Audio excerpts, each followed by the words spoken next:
Em novembro, o mercado de Bitcoin levou um susto daqueles, com uma queda que gerou bastante pânico por aí. Mas afinal, o que aconteceu de verdade por trás dos números?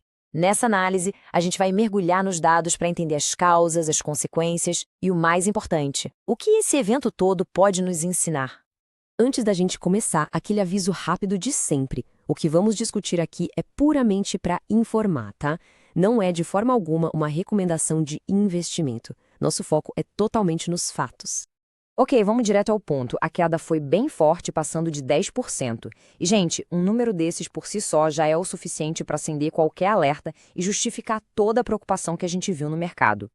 Para a gente entender essa história direitinho, nosso roteiro vai ser o seguinte. Primeiro, o choque de novembro. Depois, a gente vai analisar a anatomia dessa queda, investigar as causas, colocar lado a lado a visão dos otimistas e dos pessimistas e, por fim, entender a perspectiva dos grandes investidores. Aí sim a gente fecha com as conclusões. Então, vamos lá. O tal do choque de novembro. Sabe, foi muito mais do que só um número caindo no gráfico. Foi um verdadeiro teste de nervos para os investidores no mundo todo, que ficaram olhando tudo com bastante apreensão. E o que deixou tudo ainda mais tenso foi o contexto. Essa queda veio logo depois de um mês de outubro que foi super atípico. Pela primeira vez em 7 anos, outubro fechou no vermelho. Historicamente, é um mês de alta. Então, essa quebra de padrão já tinha deixado todo mundo de orelha em pé. Beleza, agora vamos entrar no detalhe. Como é que essa queda aconteceu? Porque o jeito que o preço caiu foi tão importante quanto o tombo em si. E foi justamente essa dinâmica que criou uma armadilha bem perigosa no mercado. Então, olha só como foi. Não foi aquele crash de uma vez, sabe? Foi uma queda gradual, que foi minando o preço aos poucos. Ele perdeu um suporte, continuou caindo devagarinho, passando por vários níveis importantes até chegar perto de uma marca psicológica. E essa descida lenta foi a isca perfeita. E aqui tá o pulo do gato. Uma queda lenta assim pode ser uma armadilha. Muitos traders olharam para isso e pensaram: opa, tá caindo devagar, é a chance de comprar na baixa e lucrar na volta. Isso fez muita gente operar alavancado, o que, como a gente sabe, aumenta não só os lucros, mas também e muito as perdas. Para entender o tamanho do perigo, a gente precisa falar de um termo: liquidação. E olha, ser liquidado não é conseguir um desconto, não, é o contrário. Significa que a corretora chega, fecha essa operação na marra e pronto. Todo o dinheiro que estava investido ali é perdido. É a perda total do valor. E a escala desse efeito dominó é gigantesca. A queda de outubro, que teve um padrão parecido, liquidou bilhões de dólares do mercado. Isso afetou milhões de posições e mostrou bem o poder destrutivo que essa reação em cadeia pode ter. Certo, a gente já entendeu o como. Agora, a pergunta é, por quê? O que estava acontecendo por trás das cortinas para criar toda essa pressão de venda? Foi tipo a tempestade perfeita, sabe? O cenário global já era de medo, de aversão ao risco, com várias preocupações macroeconômicas no ar. Para piorar, muitos investidores que estavam no lucro decidiram vender para garantir seus ganhos, o que aumentou a pressão.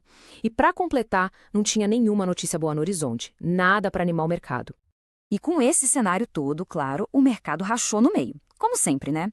De um lado, a turma mais cautelosa, do outro, a galera que continuava otimista. Essa divisão fica bem clara quando a gente olha para os grandes nomes. Do lado dos ursos, os pessimistas, temos gente como Warren Buffett juntando uma montanha de dinheiro em caixa e Michael Burry apostando na queda.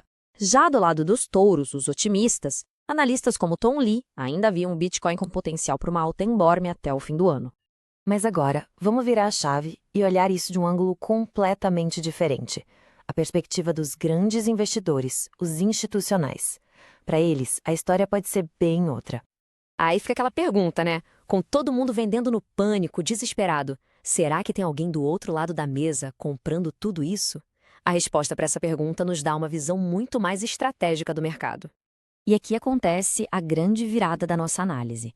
Porque o que para o pequeno investidor parece uma crise, um desastre, para uma grande instituição com uma visão de longo prazo, pode ser exatamente a oportunidade que eles estavam esperando.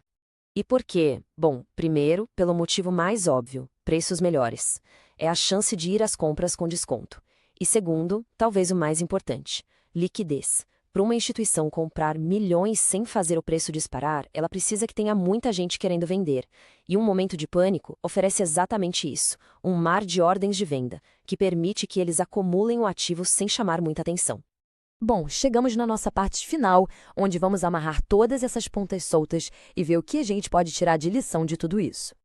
Resumindo a ópera, a gente viu uma queda que foi causada por um sentimento geral de medo no mercado e que foi piorada pelo efeito dominó das liquidações. Só que essa história tem dois lados. A mesma queda que significa risco e perda para alguns pode ser a oportunidade de ouro para outros, principalmente para quem joga o jogo do longo prazo. E essa frase aqui, olha, resume tudo de forma brilhante. Todo esse pânico, essa volatilidade de curto prazo, esse ruído do mercado, no fim das contas, é o que permite que os investidores mais estratégicos consigam comprar bons ativos por preços bem mais em conta. E você, o que achou dessa análise? Deixe sua opinião nos comentários. E claro, não se esqueça de se inscrever no canal para mais análises como essa. A gente se vê na próxima.